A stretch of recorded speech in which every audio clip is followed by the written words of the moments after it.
Hello everyone, আবার আসলাম নতুন একটি ভিডিও নিয়ে গার্মেন্টস ওয়ার্ল্ড ইউটিউব চ্যানেল থেকে। তো আজকের ভিডিওটি হতে যাচ্ছে যারা গার্মেন্টসের সম্পর্কে জানতে যাচ্ছিলেন, গার্মেন্টসের বেতন কীরকম কেমন আসে মাস শেষে, তো সেই সম্পর্কে আপনাদেরকে বলে দিব। চলুন আমি জেনে নিই আমার লাইনের অপারেটরের কাছ থেকে।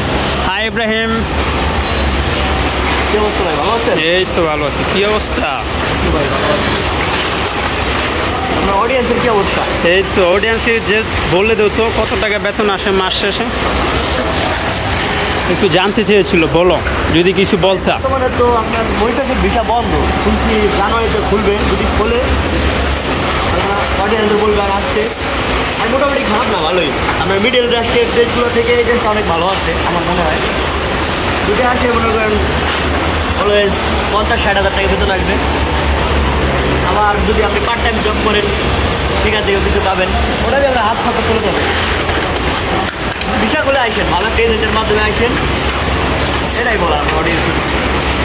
তো দর্শক, আপনারা শুনে নিলেন ওর মুখ থেকে আসলে যেটা রিয়েল ইনফরমেশন আপনারা জানতে চেয়েছিলেন। আমি এই ভিডিওর মাধ্যমে আশা করি যারা জানতে চেয়েছিলেন অবশ্যই জেনে নিন, কমেন্টের মাধ্যমে জানিয়ে দিবেন, আমরা জানানোর চেষ্টা করবো ইনশাল্লাহ। ভালো থাকবেন।